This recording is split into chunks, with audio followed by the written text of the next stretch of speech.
The strange signal appeared during Jack Carson's night shift. He wasn't expecting anything unusual as he monitored the deep space listening equipment at the remote Alaska facility. The array of massive satellite dishes pointed at the stars had been silent for decades, collecting cosmic background noise, but nothing that suggested intelligence, until tonight. The pattern caught his eye immediately. Regular pulses with mathematical precision that nature simply didn't produce. Jack leaned forward, adjusting his headphones. He'd worked at the listening post for 7 years, but this was different from anything he'd encountered. "Control, this is Station 5. I'm picking up something unusual on Band 7, he reported, trying to keep his voice steady. "Probably satellite interference again," came the bored reply. "Negative. This isn't one of ours. The pattern is too complex. I'm running it through analysis now." Jack's fingers moved across his keyboard, directing the computer to isolate and enhance the signal. The screen filled with a scrolling display of numbers and symbols. His heart raced as the computer confirmed what he already suspected. The transmission contained embedded mathematical sequences that could only be artificial. Within hours, the facility was swarming with military personnel and government scientists. Dr. Olivia Wright arrived by helicopter the following morning, her expertise in xenolinguistics suddenly the most valuable skill on the planet. "The signal contains layers," she explained to the hastily assembled team of experts. "The outer layer is mathematical, universal constants that establish intelligence. But beneath that—" She paused, her face grave. "It's a language. Complex, but following recognizable patterns." For 3 days, Olivia barely left the analysis lab. She emerged looking exhausted, clutching a tablet computer with her preliminary findings. "It's not good news," she told the room of anxious officials. "I've managed to decode portions of the message.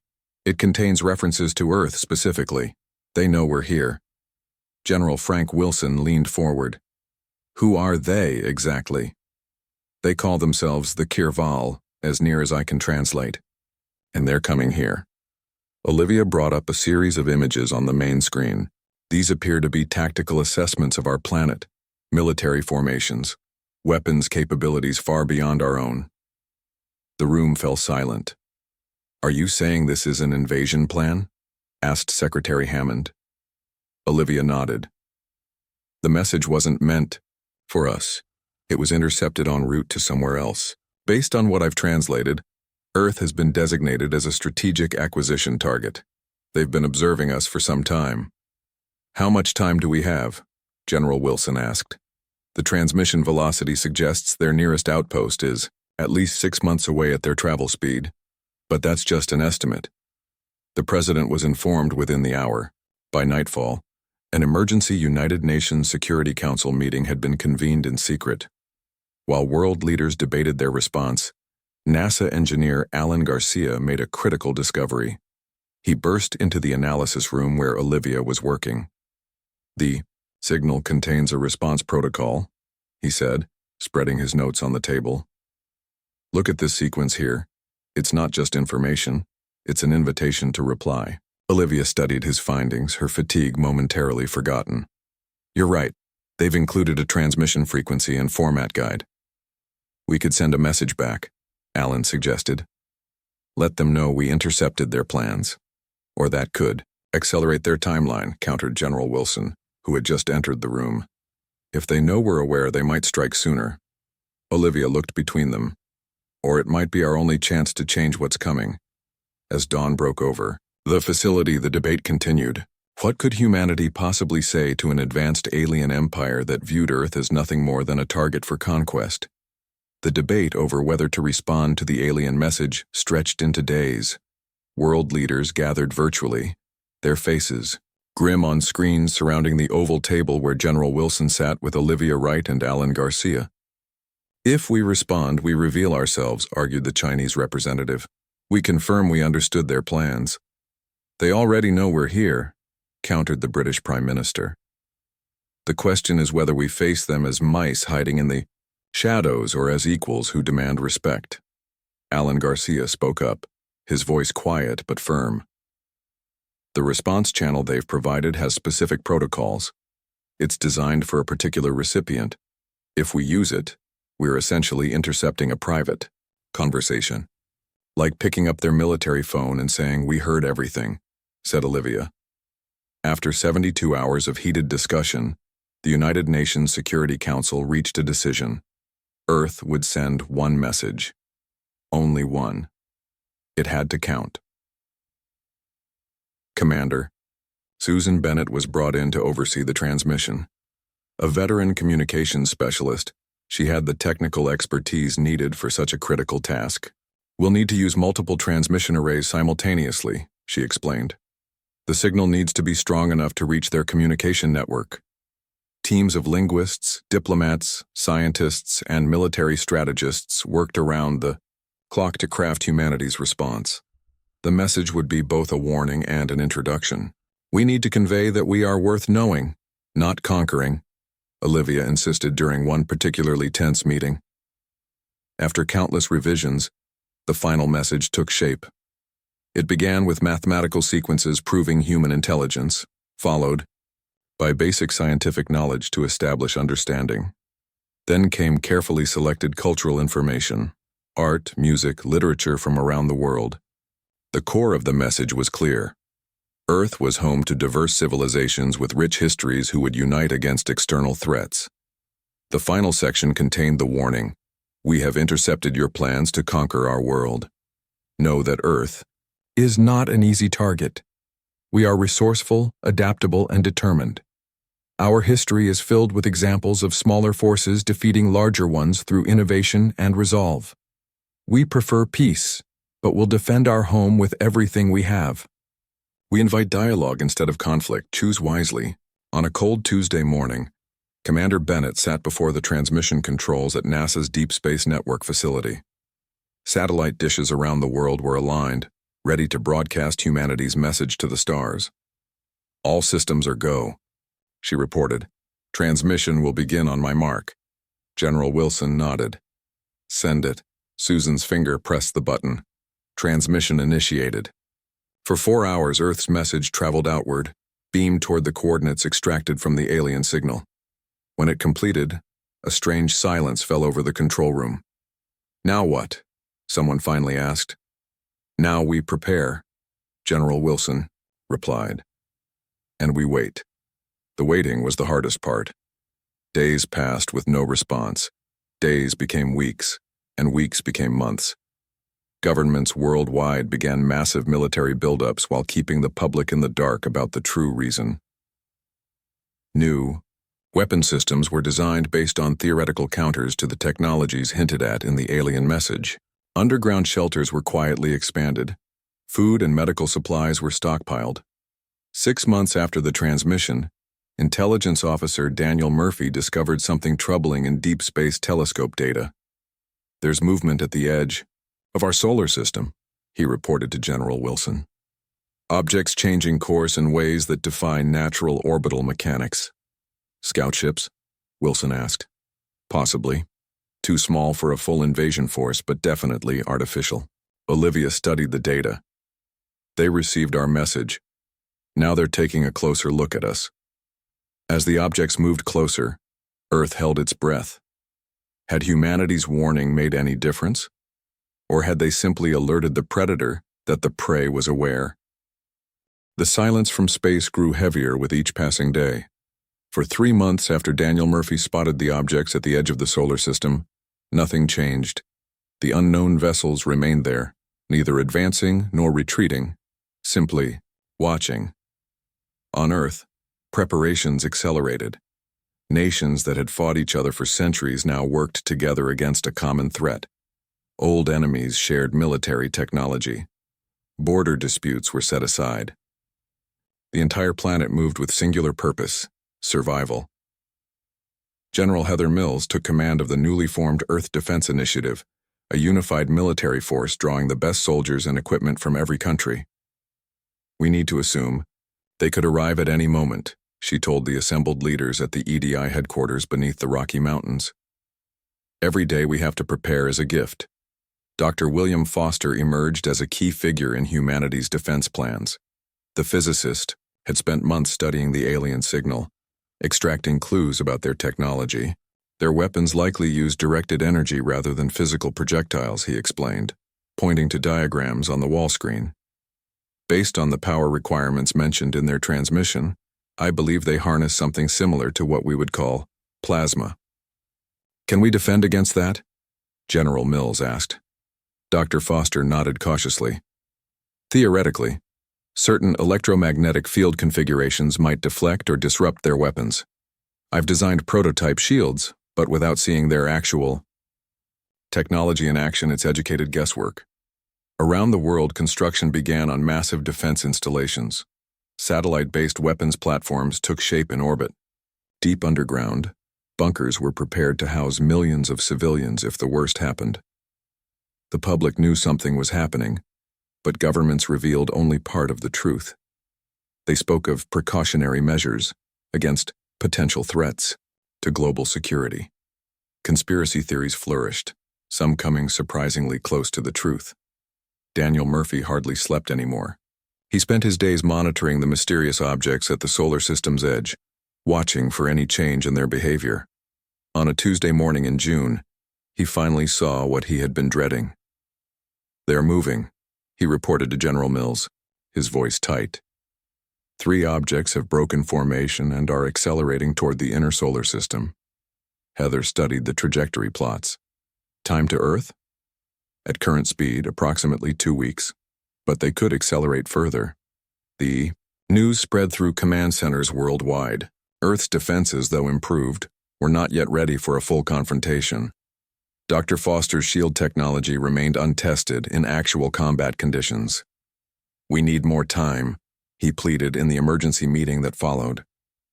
"The planetary defense grid is only at 60% capacity." General Mills studied the room of anxious faces. "Deploy what we have. All satellite weapons at full readiness. Fighter squadrons on constant rotation. I want our best pilots in space-capable aircraft, at the edge of the atmosphere." For the first time, governments worldwide issued a coordinated announcement to their citizens. The message was carefully worded but clear. Humanity faced a potential extraterrestrial threat. Public reaction ranged from panic to disbelief to strange celebration. Religious leaders called for prayer. Scientists worked around the clock. Families stockpiled supplies or simply held each other close, watching the night sky with new awareness. 7 days later, the objects changed course again. Instead of continuing toward Earth, they veered toward Mars, taking up orbit around the red planet. "What are they doing?" General Mills asked, staring at the tracking display. Daniel shook his head. "Unknown, but they're in position to observe us without coming into range of our weapons." "Or they're waiting for reinforcements," Heather suggested. Grimly. The waiting game continued, even more tense than before. Earth's defenders checked and rechecked their systems. Dr. Foster refined his shield designs. Everyone watched the sky, wondering when the aliens would make their next move. Then, without warning, a new signal arrived.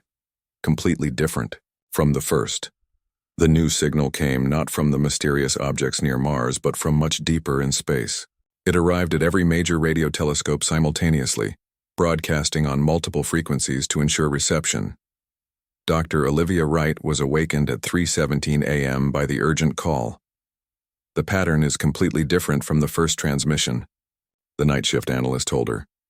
"But it's definitely using the same basic linguistic structure. It's them." Within an hour, Olivia sat in the main decoding lab, surrounded by screens displaying the incoming data. What she saw made her heart race. Unlike the sterile, military precision of the first message, this one showed variations, emotion, and urgency. "This isn't from the same sender," she announced when General Mills arrived. "The language is similar, but the syntax and tone are completely different." As translation programs processed the signal, fragments began to make sense. Words appeared on screens. Received warning. Not all seek conquest. Empire divided. Requesting dialogue. The full message took 3 days to decode properly. When Olivia presented her findings to the Earth Defense Council, the room fell silent as she spoke.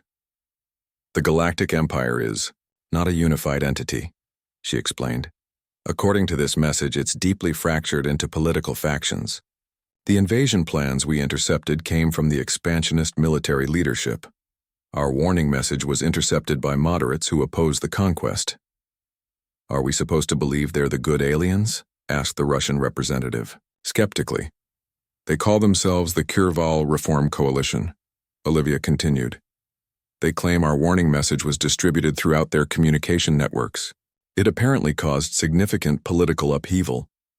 Alan Garcia highlighted key parts of the translation on the main screen. According to this, our message went viral among their citizens.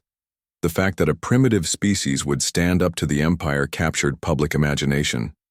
It sparked protests on multiple worlds. General Mills leaned forward. So what exactly do they want? They're requesting diplomatic contact, said Olivia. They've sent representatives who will arrive in approximately 3 weeks. They want to form an alliance against the expansionist faction.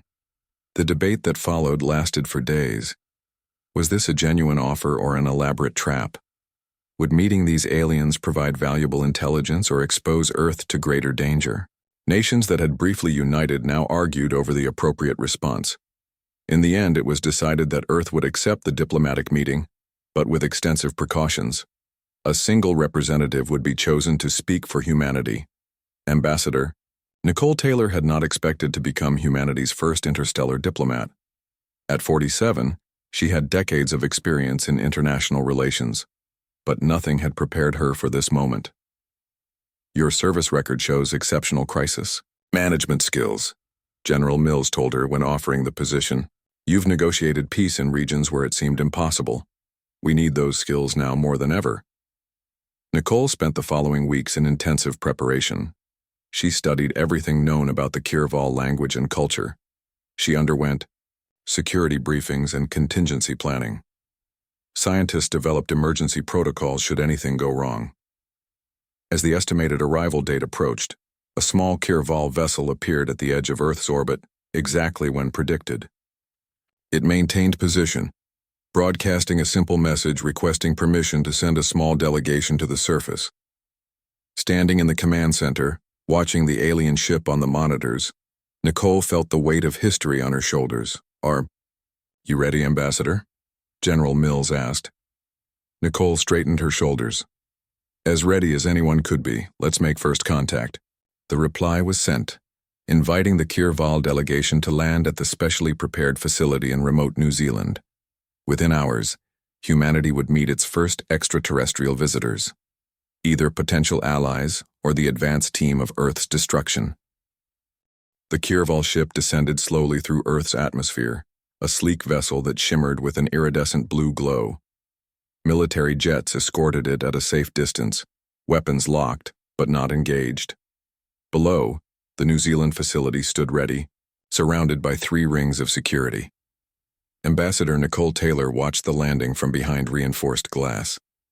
Despite months of preparation, her mouth felt dry as the alien craft touched down on the landing pad. She wore a simple dark blue suit chosen to project authority without aggression. Remember the protocols, General Mills said beside her. No sudden movements. Maintain the distance boundary. The translation devices have been tested, but be prepared for misunderstandings. Nicole nodded. I'm ready.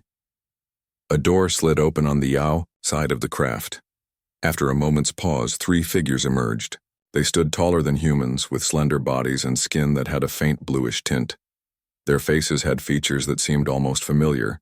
Eyes, though larger than human ones, a mouth-like opening, and small ridges where a human would have ears.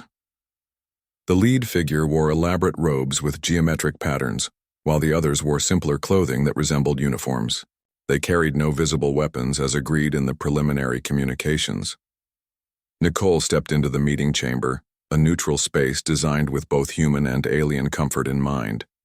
The Kirval delegation entered from the opposite side. For a moment, both parties simply observed each other. I am Ambassador Nicole Taylor, representing the United Nations of Earth, she said, the translation device at her throat converting her words to the clicking, melodic language of the visitors. The lead Kirval placed a 4-fingered hand across its chest in what appeared to be a formal gesture. I am Diplomatic Overseer Zavrel of the Kirval Reform Coalition, We come in peace and with gratitude. Gratitude? Nicole asked, careful to keep her expression neutral. Your warning message changed everything, Zavrel explained. For centuries, the Empire has expanded unchecked, conquering or destroying civilizations across the galaxy. The military leadership holds most of the power, while those who seek peaceful coexistence have been marginalized. Zavrel moved to the center table and activated a small device. Holographic images appeared, showing star systems, planets, and what appeared to be military formations. Earth was designated as Target 7291, a resource-rich world in a strategically valuable position. The conquest was to begin within your solar year. Nicole maintained her composure despite the chill the word sent down her spine. Why target Earth? Specifically, your planet sits at the junction of several spatial corridors that allow for faster-than-light travel. Controlling Earth would give the Empire dominance over trade routes across this sector of the galaxy. General Mills stepped forward slightly. And your faction opposes this plan? The second Kirval spoke, its voice deeper. The Reform Coalition has opposed expansion for generations, but we lacked popular support. Your message changed that. Zavrel nodded. When your warning reached our networks, it spread rapidly. The idea that a developing world would stand defiant, rather than beg for mercy, captured public imagination. Protests erupted on core worlds. Military officers began questioning orders. The Empire's unity fractured further. Why should we trust you? Nicole asked directly. How do we know this isn't an elaborate deception? A fair question, Zavrel acknowledged. We bring technology as a gesture of good faith, defensive systems that will help protect your world, and information about the Empire's military capabilities. But more importantly, we bring a proposal for alliance. The meeting continued for hours, with Zavrel explaining the complex political situation within the Empire. Nicole listened carefully, asking pointed questions while searching for inconsistencies. As the first day of talks concluded, Nicole couldn't shake the feeling that despite the Kirval's apparent openness, something important remained unsaid. The visitors seemed genuinely interested in alliance, but their eyes occasionally darted to Earth's technology in ways that suggested calculation rather than curiosity. We have much more to discuss, she told Zavrel as they prepared to depart. This is only the beginning. Intelligence Officer Daniel Murphy couldn't sleep. Something about the Kirval didn't add up. For the third night in a row, he sat in his small office reviewing security footage of the diplomatic meetings. He watched Zavrel's gestures, noting patterns and inconsistencies. Computer, replay the segment from day 2, timestamp 1422. He instructed. The screen showed Zavrel explaining the Empire's structure. Murphy paused the footage, zooming in on the alien's hand movements. There it is again, he muttered. Each time Zavrel mentioned certain Empire officials, a subtle hand gesture appeared, like a nervous tick or a sign of deference. Murphy compiled his observations and sent them to Dr. Wright with an urgent request to meet. The next morning, they gathered in a secure room deep within the facility. I've been noticing linguistic anomalies, Olivia said before Murphy could speak. Certain phrases don't translate consistently. At first I thought it was a limitation of our translation system, but now I'm not so sure. Murphy nodded. Their body language changes when discussing specific Empire leaders, and yesterday I found something more troubling. He pulled up classified files on his tablet. These are communications intercepts from 6 years ago, strange signals that were dismissed as cosmic noise. I ran them through our updated translation algorithms. Olivia leaned forward, eyes widening as she read. These are fragments of Kirval language, years before the first official contact. Someone's been talking to Earth before the warning message, Murphy said grimly, and I think some humans have been answering. Their investigation accelerated over the following days. Murphy tracked financial anomalies among key political and military figures. Olivia identified subtle inconsistencies in the Kirval historical accounts. The evidence pointed to a disturbing conclusion. Some human leaders had been in secret contact with Empire representatives for years. Technology transfers, political influence, promises of power in exchange for cooperation. We need to tell Ambassador Taylor, Olivia insisted. Carefully, Murphy cautioned. We don't know how deep this goes, or who's involved. They arranged a secure meeting with Nicole, away from the main facility. As they shared their findings, her face grew increasingly grave. If you're right, some of our own people have been preparing Earth for conquest from within, she said, weakening our defenses, sharing intelligence. The question is, are the Kirval Reform Coalition truly allies, or just another faction trying to gain control? Murphy asked. Before Nicole could respond, an explosion rocked the building. Security alarms blared as smoke filled the corridor outside. Ambassador, this way, Murphy shouted, drawing his sidearm and leading them toward an emergency exit. They barely made it to the parking garage when two unmarked vehicles screeched to a halt, blocking their path. Armed men in black tactical gear emerged, weapons raised. Federal agents, on the ground now, one shouted, though Murphy immediately noted their non-standard equipment. Those aren't federal agents, he whispered, pulling Nicole behind a concrete pillar as gunfire erupted. Using the chaos as cover, they made it to Murphy's car and sped away, bullets pinging off the reinforced body. Safe house in Queenstown, Murphy said as he drove. We need to regroup and figure out who to trust.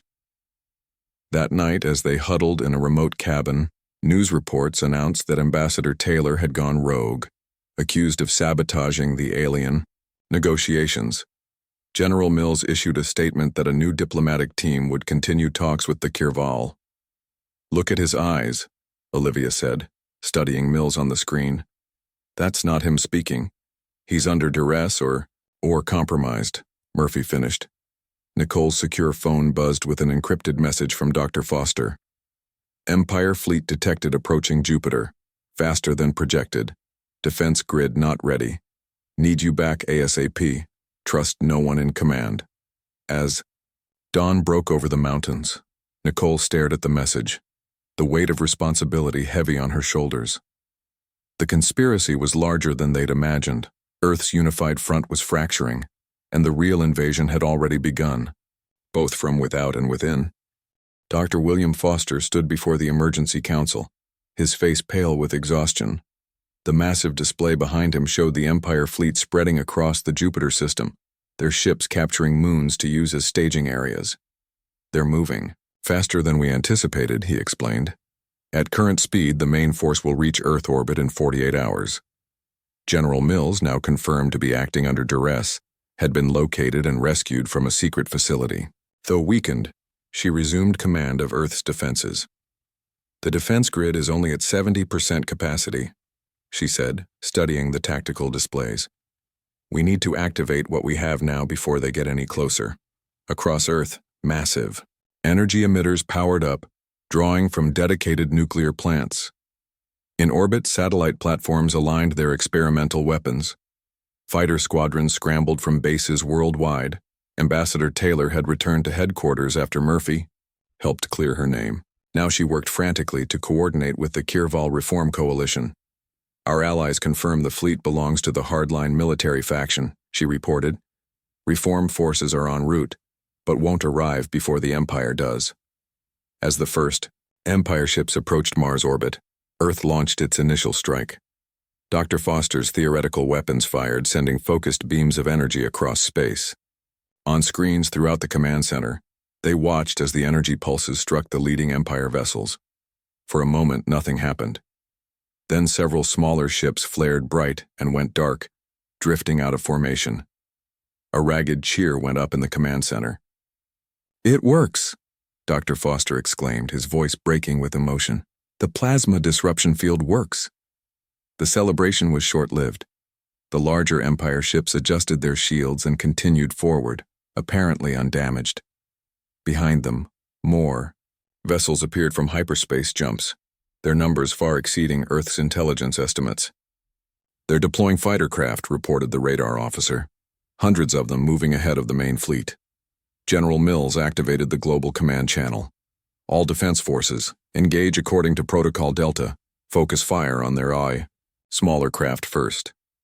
Earth's assembled fighters met the alien craft in Earth's upper atmosphere. The sky lit up with energy weapons and explosions. Despite being technologically outmatched, Earth pilots fought with desperate courage, using their knowledge of the planet's atmosphere to gain tactical advantages. From her position at the diplomatic console, Nicole maintained contact with the Kirval allies. "We need your forces now," she urged. "The Empire fleet is larger than expected." "Our main force is still 6 hours away," came the reply, "but we've dispatched advance units to your position." Below the orbital battle, chaos erupted on the ground. The human conspirators who had allied with the Empire years earlier initiated coordinated attacks on defense installations. Military bases reported security breaches as saboteurs attempted to disable the planetary defense grid. Daniel Murphy led counterintelligence teams to secure critical facilities. "They're targeting the power plants for the defense grid," he reported. "We've contained breaches at 6 locations, but they've disabled the Asian sector hub." Dr. Foster worked frantically to reroute power, keeping the defense grid operational despite the sabotage. "We can maintain 60% coverage," he told General Mills. "But any more damage to the power network will create gaps they can exploit." As the battle intensified, the first massive Empire warships entered Earth orbit. Their weapons fired, energy beams striking cities and military installations. Defense shields absorbed some impacts, but others got through, leaving devastation in their wake. "Washington Defense Hub is down," reported a communications officer. "Beijing reporting heavy damage, Moscow shields holding but weakening." In the command center, General Mills watched grimly as casualty reports flowed in. Earth was fighting back harder than the Empire expected, but they couldn't maintain this resistance indefinitely. Then, just as the situation seemed most dire, new contacts appeared on the long-range sensors. Multiple hyperspace signatures detected, called the sensor operator. Configuration matches Kirval reform vessels. General Mills exchanged glances with Ambassador Taylor. "Let's hope they brought enough firepower," she said, "because we're running out of options." The battle for Earth had reached its critical phase, and the next few hours would determine humanity's fate. The Kirval reform ships burst into normal, space surrounding the Empire fleet, their weapons already firing. The battlefield lit up with new energy signatures as the 2 alien forces clashed above Earth. "Reform forces engaging Empire vessels near lunar orbit," reported the tactical officer. "They're drawing fire away from our defense grid." Through the chaos of battle, Ambassador Nicole Taylor maintained communication with Zavrel, who commanded the lead reform vessel. "We can hold them temporarily," the alien leader transmitted, "but their numbers are greater than we anticipated. We need your remaining defense systems at full power now." General Mills coordinated Earth's remaining military assets, directing fighters to support the reform forces where they could make the most difference. Dr. Foster worked frantically to boost power to the planetary defense grid, pushing the systems beyond their design limits. "If we overload the grid, we might get one massive burst," he explained. "Enough to disable multiple capital ships, but then we'll be defenseless." "How long to recharge after?" Mills asked. "Hours, maybe days. And that's assuming the power stations survive." The general studied the tactical display, watching as both human and reform forces took heavy losses. "Do it," she ordered. "Wait for my signal to fire." As Foster prepared the energy burst, Daniel Murphy made a startling discovery in the communications. "Data. The warning message," he said, rushing into the command center. "Our original warning to the Empire. It's still spreading through their networks. Look at these intercepts." He displayed communications from Empire ships showing confusion in their ranks. Some vessels had begun fighting at reduced effectiveness. Others had broken formation entirely. "They're arguing among themselves," Olivia confirmed, analyzing the translations. "Some crew members are refusing to fire on Earth. The message has become a symbol of resistance within the Empire itself." General Mills saw the opportunity. "Target our energy burst at their command vessels. If we can disrupt their leadership, the wavering ships might stand down." The order was given. Across Earth, the remaining defense grid emitters powered up to maximum, drawing energy from every available source. Power grids across entire continents dimmed as electricity was diverted. Energy levels at maximum, Dr. Foster reported. Firing in 3, 2, 1, a massive pulse of energy erupted from Earth, focused by orbital relays into a devastating beam that struck the Empire flagship. For a moment, the massive vessel seemed unaffected. Then explosions blossomed across its hull. Secondary detonations followed as systems failed catastrophically. The Empire fleet faltered as command signals ceased. Some ships continued fighting, but others pulled back, clearly hesitating. Zavrel's voice came through the communication system. Now is the moment, broadcasting the full human warning message on all Empire frequencies. Across the battlefield, Empire ships received the unfiltered message that had started everything, Earth's defiant warning against conquest. On dozens of vessels, crews who had heard rumors of the message now saw it directly, understanding for the first time that they were fighting against a people who simply wanted to defend their home. Ship by ship, Empire vessels began powering down weapons. Some turned against others that continued to fight. The carefully maintained discipline of the Empire military collapsed into chaos. "They're retreating," Murphy announced, as the largest remaining Empire ships began jumping to hyperspace. Not all of them, but more every minute. The battle wasn't over. Pockets of intense fighting continued for hours, but the tide had turned decisively. Combined Earth and Reform forces pushed back the remaining hostile ships until none remained in the solar system. 3 days later, Nicole Taylor stood beside Zavrel on the observation deck of the Reform flagship, looking down at the blue-white sphere of Earth. Despite the damage visible from orbit, burning cities, massive impact craters, the planet continued to spin. "Still alive, still fighting. Your world suffered greatly," Zavrel said quietly. "Yet you prevailed against the greatest military force in the galaxy." Nicole shook her head. "Not through superior weapons or tactics. We won because of an idea, a simple warning that spread from mind to mind." "That is why the Empire feared you from the beginning," Zavrel replied. "Not your technology, but your ideas. Your defiance inspired not just my people, but billions across 1,000 worlds.